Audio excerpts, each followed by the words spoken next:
usar la inteligencia artificial para algo que no tengo incorporado todavía es la receta al fracaso. Porque todo lo que me dice de lo que yo no sé, asumo que está bien.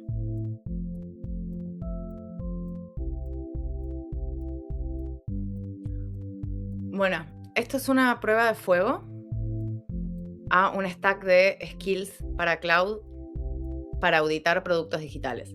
Está dividida para poder hacer auditorías de sitios web, de productos software y de aplicaciones móviles. Vamos a empezar por lo más fácil, que es un sitio web sin cuentas. Y posiblemente no hoy, pero vaya a hacer otras pruebas de fuego y las vaya mostrando, compartiendo, y no lo veo. Entonces,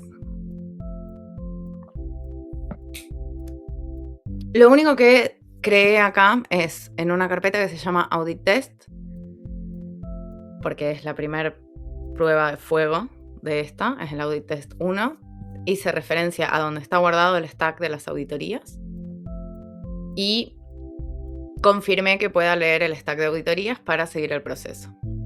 Entonces, lee la skill desde el 0 para llegar a la skill 0 desde el stack, y el contexto leyó el readme, tiene toda la secuencia de comandos que tiene que ir siguiendo.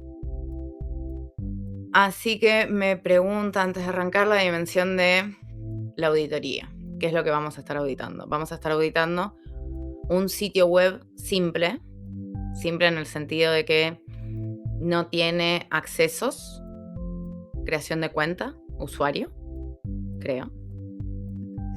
Elegí algo que no tiene usuarios, muy bien. El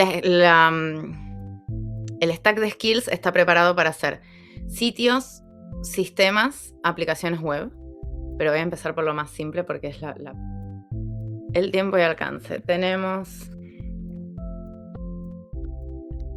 las primeras cosas siempre que vamos a estar revisando un producto.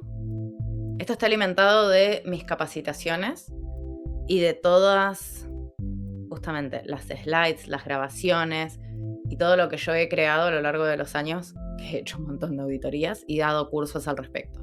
Entonces, siempre en esos cursos lo que enseño es que hay que encontrar el valor para la persona y para el negocio, porque eso es la ruta que nos va a guiar, ese es el objetivo donde tenemos que llegar. Identificar las cosas del sistema que hacen sentido a los objetivos de las personas y los negocios, porque siempre vamos a poder tener opiniones, siempre se pueden iterar las cosas, siempre van a haber cosas que se puedan mejorar. Entonces, y como una auditoría es una revisión de un ojo experto sobre un producto digital, pueden ser muy subjetivas. Por eso, la brújula y lo que nos guía son esos objetivos. Lo segundo es que hay tantas dimensiones, hay tantas cosas que se pueden observar y analizar en cualquier sistema que nos tenemos que acotar. Desde entrada tenemos que definir cuál es nuestro scope. Vamos a estar analizando esto y hasta acá, porque si no es un rabbit hole, puede ser infinita. Una auditoría puede nunca acabar, porque puedes hacer doble clic, ir a un tercer, cuarto, quinto, sexto nivel en un montón de aristas o dimensiones. Podés ver el contenido, lo técnico, lo funcional, los caminos, la accesibilidad, la arquitectura de la información, heurísticas de usabilidad, heurísticas de Natoli. Hay un montón de cosas que se pueden evaluar y podés ir preguntando y validando los porqués de cada cosa. Entonces hay que saber que hay cosas que invalidan la experiencia y que son críticas. Hay cosas que son moderadas y que molestan a cumplir a los dos objetivos, al de la persona y al del negocio. Y hay cosas que podemos dejar pasar, que no son tan graves. Entonces hay que definir el tiempo, hasta dónde queremos llegar y cuáles son las dimensiones que más nos importan analizar. Tenemos poquito tiempo para esta auditoría. Un par de horas. No va a durar un par de horas, pero tenemos un par. Pregunta de auditoría. ¿Es la primera vez que se audita no hay auditoría previa. Y no hay datos, no tengo nada, porque esto es uno de los mayores dolores que nos puede pasar a los diseñadores cuando vamos a auditar un producto. Cuando nos contratan desde empresas como consultores para hacer auditorías, usualmente son empresas que tienen una madurez de UX o de CRO, de conversión, lo suficientemente grande o madura, avanzada, para tener datos. Si no, usualmente los productos que no usan Analytics, que no tienen datos, no suelen contratar auditores o diseñadores para hacer estas expert review. Puede pasar, porque me ha pasado, que empresas chicas o proyectos nuevos nos contraten para ver diseños antes de salir, lo cual son auditorías de diseño, son reviews de diseño, no son UX audits. ¿Por qué? Porque no están productivas y uno de los pasos fundamentales es tener datos. Otra cosa que nos puede pasar en la cual no tenemos datos es que sí sea una UX audit, que nos contraten para revisar y auditar productos de otros y llevar el benchmarking a un nivel mucho más profundo, en el que no vamos a tener datos de la competencia porque no nos van a dar datos internos, o que nos contrate una empresa o un producto que está creciendo en madurez, pero que no tiene datos o que tiene datos corruptos, que es peor que no tener datos, en cuyo caso los ignoramos. Pero es un gran dolor porque lo que primero nos guía y nos marca el camino de dónde hay que hacer doble clic y estar mirando y focalizar nuestra atención y qué dimensión auditar más, son esos primeros datos. Cuando no los tenemos, la revisión es mucho más superficial y transversal para empezar a encontrar el primer punto de dolor fuerte en donde hay que profundizar. Pero cuando son muy jóvenes las empresas o el equipo de diseño, pasa esto de no tener datos. Por eso también voy a jugar con un producto externo, una web, en lugar de con algo nuestro, que tengamos los datos. Con 2 horas, ya me aumentó 1 hora, le dije 1 hora y ya me puso 2. Y foco en el flujo de compra, hasta antes de confirmar el pago. ¿Qué dimensiones corremos? Mi recomendación recomienda, para un flujo de checkout de un tiempo acotado, son los fundamentos de usabilidad, los estados del sistema, los formularios de interacción, técnico y bugs. Son las que más impacto tienen en una compra, definitivamente. Navegación y jerarquía visual como segunda prioridad. Si sobra tiempo. A mí me parece que es un montón. Fundamentos de usabilidad, visibilidad del estado, consistencia, prevención de errores. 6, es que no me las está dando en orden, me está dando lo mismo que me recomendó, nada más que amplió la explicación. Y lo que está haciendo es decirme qué involucra o qué incluye cada una de las dimensiones que se pueden ver y que está recomendado. Formularios de interacción es fundamental para un checkout. Técnico y bugs, esta es la que me hace ruido de que voy a confiar igual. Todas las 8. Más accesibilidad, claro, la que faltaba, y contenido y lenguaje.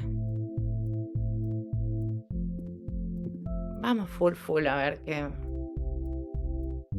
Y la habilidad y capacidad de que se grabe, en vez de subir por capturas, que grabes el recorrido, que esa es una recomendación, siempre que vayan a hacer una auditoría, graben lo que están haciendo, graben su pantalla, en desktop y en mobile, porque van a ver cosas, una que se olviden después, el flujo.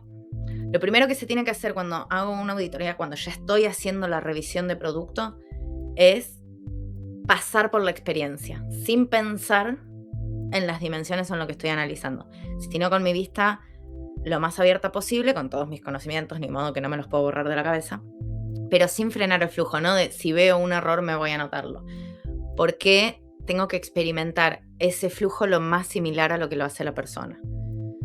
Y me van a suceder cosas que una vez que empiece a hacer la revisión en sí de esa experiencia y de eso que me pasó, de ese material, me olvide, si no lo grabé, de cosas que me pasaron, de cosas que vi, y va a pasar que suceden cosas en el sistema que suceden una sola vez, como dar permisos, como aceptar cookies a menos que limpies la caché, o como felicitaciones de que creaste tu cuenta y ese confeti o algo que suceden solo una vez, y si no las tengo registradas, después no tengo ni el recuerdo ni la evidencia para decir, no, porque yo vi que fallaba cuando hacía esto, pero necesito, si no, tenés que llamar al equipo de back y decirle, limpiame la base, sácame de la lista y que me vuelva a crear la cuenta porque lo tengo que reproducir. O créame otro dummy user que tengo que reproducir el caso y es un garrón.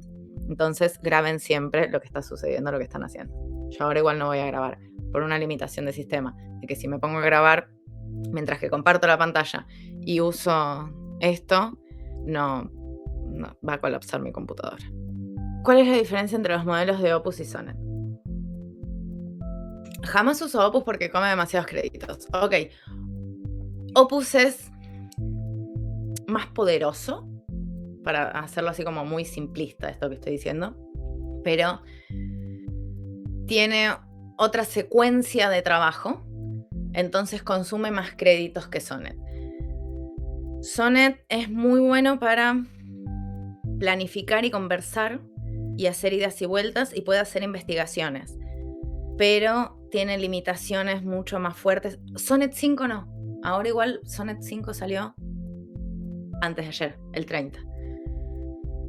Y como acabamos de ver que me dijo, navega online. Los Sonnets anteriores tenían esas limitaciones y más vulnerabilidades de seguridad. Entonces, Opus es más poderoso para ejecutar. Esa es como así a grandes rasgos. Entonces, la diferencia es capacidad y consumo. Opus consume más, pero tiene mucha más capacidad de ejecución y se equivoca menos. Itera menos, necesita menos pausas e iteraciones. Se hace y se responde muchas más preguntas porque tiene más capacidad, pero consume más crédito. Bueno, en lo personal, cuando estoy haciendo, vamos a sumarle acá, review técnica, porque aparte le puse en las 8 dimensiones. Y yo creo que el otro día saqué mi extensión Webalizer. Una de las cosas que hago es mirar, y les recomiendo esta herramienta. Esta versión es gratuita. Webalizer es un analizador de sitios, de webs, y de sistemas también, pero ahí ya la tenés que instalar y creo que esa versión no vienen desde adentro, no son oficiales. Pero podemos tener a grandes rasgos el bounce rate, la cantidad de personas que llegan. De hecho, tiene... Ahí dice pero yo no lo pago, ¿eh? Tiene un montón de datos gratuitos. Espero que siga estando.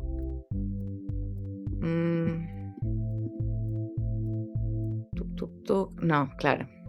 Esto es que está muy bien, son formas de negocio. Pero cuando los sistemas van mejorando, siempre al principio parece que es early adopter. Al principio te dan un montón de valor y de funcionalidades gratis. Y después cuando entienden qué es lo que más le importa a la gente, qué es lo que mejor funciona, qué es lo que más valor tiene, eso te lo empiezan a cobrar. Qué lindo botón, ¿no es cierto? A ver, un montón de visitas.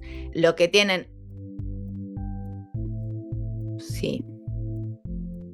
A ver. Quiero no taparme. Bueno, igual lo voy a ver acá. Esto contaba hoy también. La forma porque acostúmbrense y ármense sus propias herramientas y colecciones de skills y háganse amigos de la inteligencia artificial.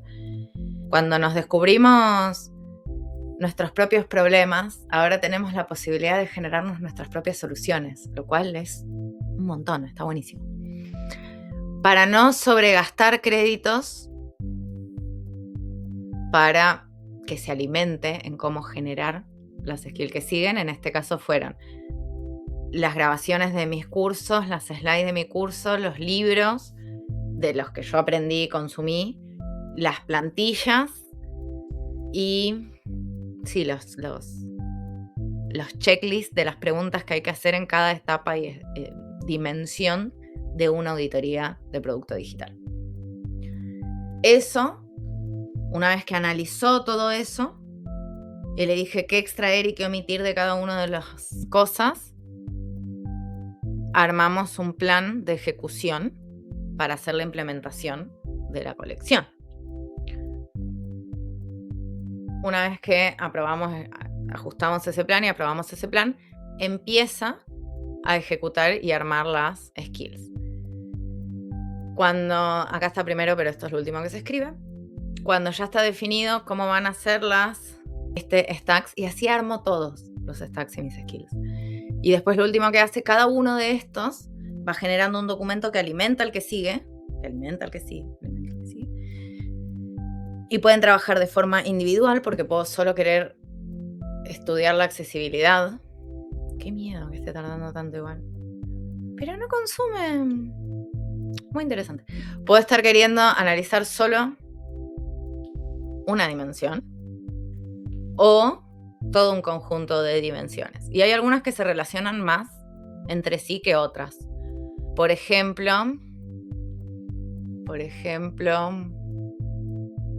estados de sistema y navegación y arquitectura, bueno, sí, están bastante juntas. Formularios e interacción son su propio mismo universo en sí y aplican muchísimo más y fundamentalmente a e-commerce y flujos de checkout, de check-in, de checkout. Incluso si estoy analizando, y acá entran los conflictos y los matices y por eso son UX Expert Reviews, porque hay que entender qué de qué y cuándo e ir jugando y cintureando. Esto es usar la inteligencia artificial para algo que no tengo incorporado todavía, es la receta al fracaso. Porque todo lo que me dice de lo que yo no sé, asumo que está bien. Como recién, y que yo les digo, a mí me dicen que es seguro y como yo no sé de ciberseguridad, aunque me ponga a leer las especificaciones técnicas no lo entiendo, confío en que va así.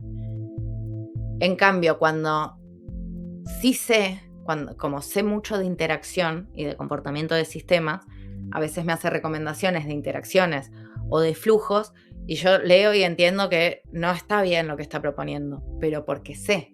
Si no supieran, no entendería que no está bien lo que me está proponiendo. Entonces, primero hay que pasar y hacerse un poco de la experiencia y la mella y tener esa evidencia propia para después poder delegarlo con más seguridad en la inteligencia artificial. Como personas evaluadoras posiblemente no haríamos, que es hacer la validación de campo por campo. Y estas son las diferencias también que van sucediendo entre la evaluación del experto y la evaluación después de la inteligencia artificial. Esto lo vi con un producto que en teoría hace auditorías solo con inteligencia artificial. Me pareció, por eso tampoco voy a decir el nombre porque muy malo el resultado. Los datos ingresados que son incorrectos. Porque van haciendo estas cosas que no es el flujo que hace el usuario. Es un flujo técnico. Es un flujo que puede hacer una revisión de Quality Assurance, quizás, para ir viendo si funciona o qué me va devolviendo el diseño. Pero una evaluación, una auditoría UX, una evaluación de experiencia del usuario en el producto, no se basa en eso. Se basa en entender cómo es la experiencia de la persona a través del sistema. Entonces vive más en la persona que en el sistema. Y los sistemas corren más en la punta del sistema, que es lo que va sucediendo.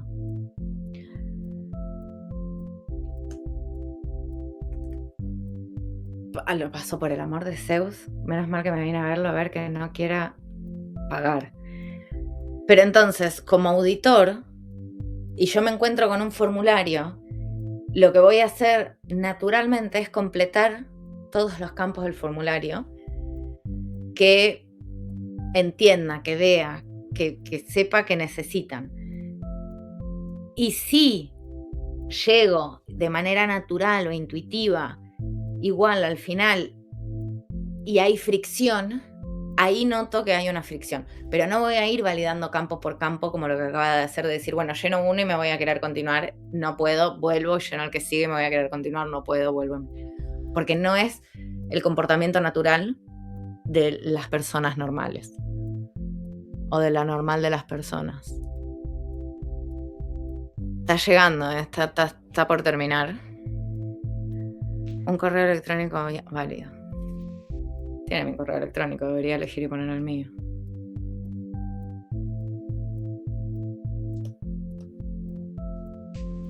Entonces, ¿significa que no funciona la inteligencia artificial para hacer este tipo de evaluaciones? No, no significa que no funciona, significa que va a detectar cosas distintas, porque van a haber fricciones y flujos o detalles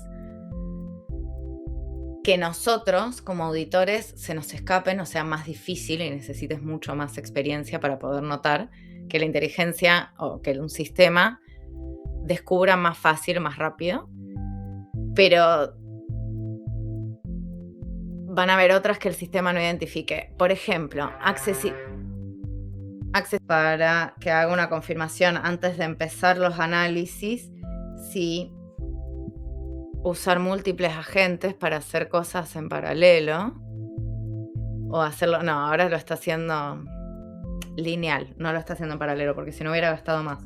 Igual está en Sonnet y Sonnet gasta menos, pero un Opus 4.8 multiagéntico ya me hubiera comido todo el consumo de las 5 horas. ¿Qué significa que sea multiagéntico? Significa que va a tener el orquestador y va a mandar a distintos subagentes, a clauditos, a hacer distintas cosas en paralelo e ir corroborando lo que van haciendo, en vez de hacer una cosa, después hacer otra cosa y después hacer otra cosa. Divino. Antes estimabas una auditoría, jamás iba a ser menos solo la revisión de un sistema, de este, así como simple, chiquito, un flujo principal, una semana. La revisión en sí y la captura de armar esto eran 1 o 2 días, porque usando también el imprevisto, en un día lo sacabas. Pero primero haces el flujo completo como usuario, después lo tenés que volver a hacer y paso a paso, clic a clic, ir registrando e ir sacando. Y decir literalmente, ¿tiene estado de hover? No voy a tocar. Registro el estado de hover, porque estoy viendo, y según la dimensión en la que estaba analizando, la significancia del sistema sobre las posibilidades. Entonces, cuando pongo el mouse arriba no tiene hover, no me dice si eso no es interactivo el elemento. Registro que no tiene hover. Falla semicrítica, no tiene hover. Hay resultados. ¡Wow! Informe de auditoría. Derecho a un informe de auditoría. Ahora le voy a preguntar igual si tiene capturas. Porque más allá del informe, muchas veces, y en las cosas críticas, hay que presentar evidencia. Y no veo acá una evidencia. Producto, central de pasaje, cobertura, flujo principal. Dimensiones auditadas, acceso. Ok. Navegación directa en el browser. Hallazgo. Al buscar pasajes, la página quedó colgada indefinidamente, varios minutos, sin señal de carga, sin poder siquiera recuperar el estado. A ver. ¡Qué extremo, querido! Para hacer una severidad 4, el grado de severidad va de 1 a 4. Y acá no tiene una explicación. Hallazgos, insights. Las recomendaciones no pasa. Cuando hagan un informe de auditorías, tienen que dar un contexto de qué significan estas cosas. Porque ustedes van a saber qué es una severidad 4. Si es crítico o no es crítico, qué significa ese rojo. Pero el que esté recibiendo la auditoría, no. Entonces, cuando democraticen la información, que sea con contexto. Lo primero que tienen que poner es ese contexto de referencias. Esto significa tal cosa y refiere a tal. Esto significa tal cosa porque acá no me dice nada en sí. Sobre estado del sistema y técnico. La dimensión es correcta. Al enviar el formulario de datos del pasajero completo y correctos, el sistema respondió: una vez con lo sentimos, los datos ingresados no son correctos, sin decir qué campo, y borró todos los campos obligando a recargar desde cero. ¿En serio? No, señor. Es la segunda. Ya si la tercera está errada, esto... ¿Y dónde está el de accesibilidad? Voy a pasos. La navegación por teclado no llega al buscador origen. Tiene un tab index. Ok, esto es lo que van teniendo, que yo se la doy, ahora lo voy a corroborar. Pero para mí funciona mucho mejor de sistema a sistema. ¿Cómo hizo? Porque con un teclado digital no lo vi que abriera un teclado digital. Debería haberme pedido que haga la navegación por el teclado para confirmar la formulación, a menos que entrara por código y lo pudiera ver tabulando. Pero la navegación por teclado no llega al buscador origen-destino. Esto es en el home.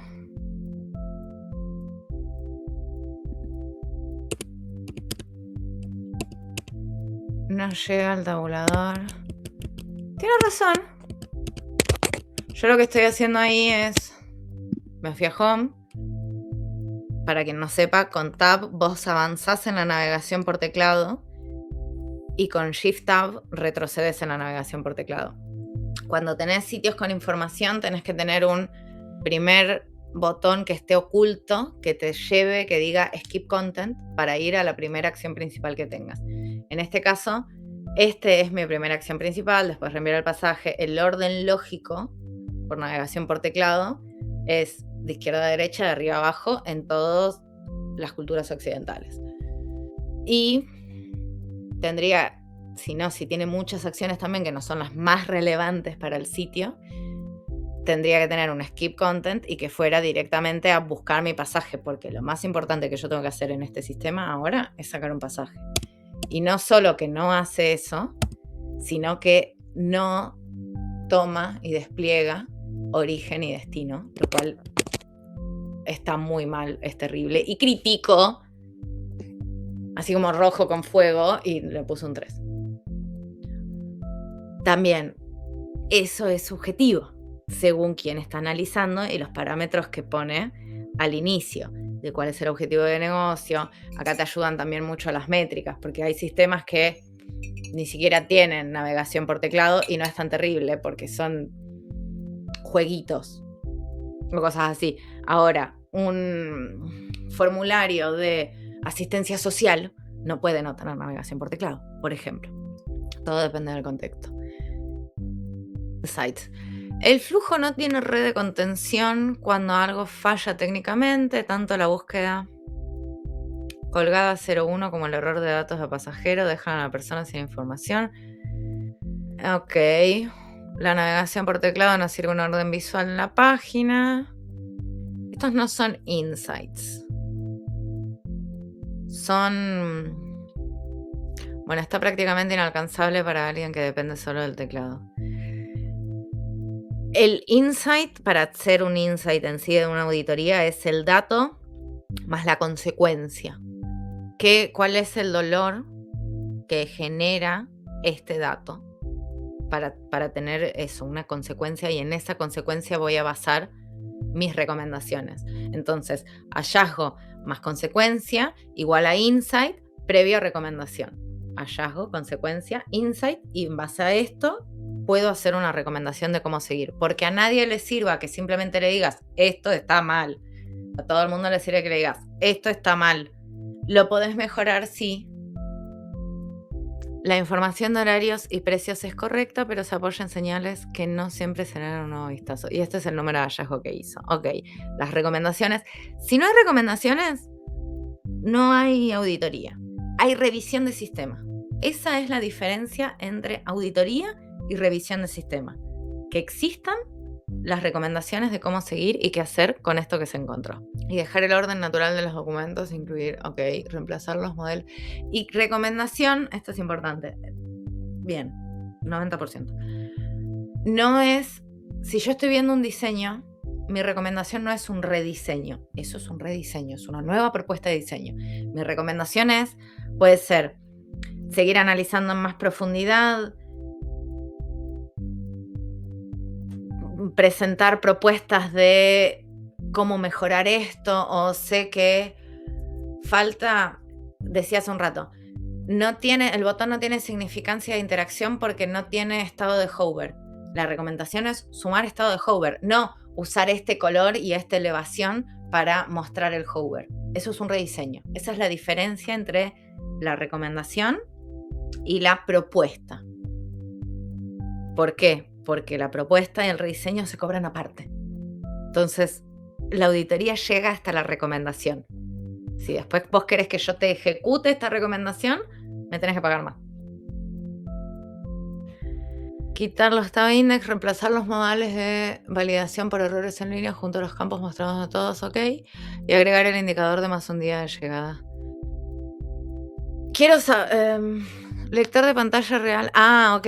Esto, no tiene el lector de pantalla, está bien. La navegación por teclado la puede evaluar, pero no puede evaluar el lector de pantalla. Porque ni modo, que es una máquina nomás. Sí podría revisar los ARIA label de los botones para saber qué es lo que diría ese botón de pantalla y los alt text de las imágenes. Mucho más profundo y robusto. Perdón, me tildo pensando en cómo mejorar también el stack de skills. Contraste de color, brechas de acceso pendiente, contrastes de color medido con herramienta exacta, solo inspección visual. Otros navegadores, eso, para cuando lo hagan de manera manual, también hay extensiones. Hay un montón de extensiones hermosas. Este te ayuda a ver cómo se ve el sistema si tenés distintas afecciones de la vista. ¡No! Y ahora ya te cobran. Hay otros. Stack tiene que estar... Decime Stack que estás gratis todavía. Ay, me quedó puesto el blureado. Disable. Ok, ahora ya no veo blureado. Stark. Vision Simulator. Muy bien, y no me quiere cobrar. Y así se vería, esto es lo que les decía de Independent Color. Si acá tuviera que esto no está funcionando porque está en rojo nada más, no lo distinguiría. Entonces así corroboro que es independiente del color. Y también tienen los contrastes y los chequeados de contrastes. Lo que sí tenés que ir seleccionando, bueno, este justo es el blanco y este el contra, no, este blanco sobre este verde y no pasa nada. Esto es absolutamente no accesible, por ejemplo, y es muy manual, es un proceso muy manual. Esto debería poder hacerlo y automatizarlo, pero no he visto ninguno que todavía. Y esto es el Notion. Ahora van a tener acceso. Que les decía, las personas que vayan a practicar la práctica de auditorías, el ejercicio de auditorías de las evaluaciones de seniority, van a poder usar estas plantillas que explica cómo está estructurado el proceso. Esto que les decía de poner un hallazgo, no muestro todo eso, porque sería una reunión de 5 horas eternas en la que me iría por las ramas un montón de veces, sino que voy a contar y mostrar los hallazgos más críticos, los insights, resultados de esos hallazgos, que es lo que más le va a importar a quien me esté escuchando de negocios, porque es el bloqueante que está haciendo que no gane dinero, y la recomendación para solucionar ese hallazgo, que es lo que a mí más me interesa que me escuche esa persona, porque si confía en mi criterio por la investigación que yo hice, le gusta mi recomendación, tengo más probabilidades de que me pague por hacer la propuesta o solucionar ese problema. Ya sea que sea como consultor O en la misma empresa, un gran dolor.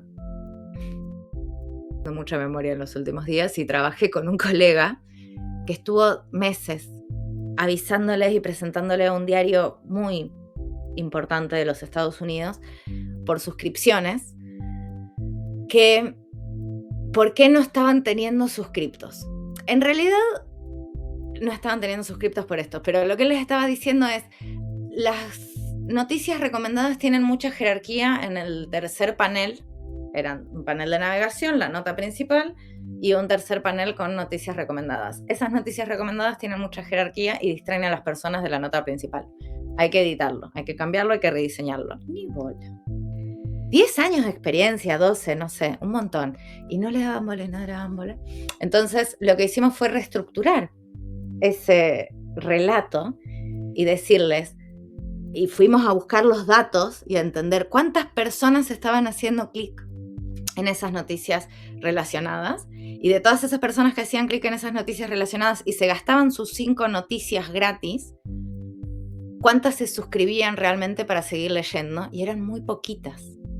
Entonces, hicimos otro relevamiento de datos y cuántos de esos que hacían clic en ese modal de suscripción, o sea que llegaban a las 5 gratis y les salía el modal de suscripción, habían llegado al final de la nota, de cada una de las notas que iba leyendo, y era muy bajo el porcentaje.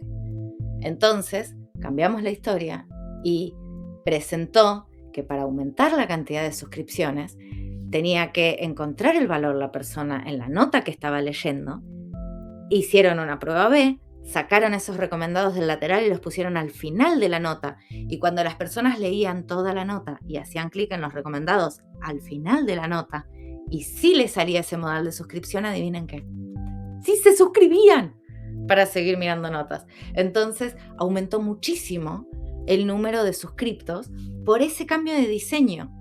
Pero y tardó tanto tiempo en que escucharan, hicieran caso, hicieran ese rediseño, porque la presentación de esa propuesta de rediseño venía desde la experiencia y no desde el negocio. Cuando se hizo el reframe, cuando se pudo decir cómo eso le iba a dar más dinero al negocio, ahí escucharon. En este experimento y prueba de fuego de las skills de inteligencia artificial en auditorías de productos, estaremos mejorando el stack y los resultados con suerte. Nos vemos pronto en la comunidad y los leo en el feed. Besos.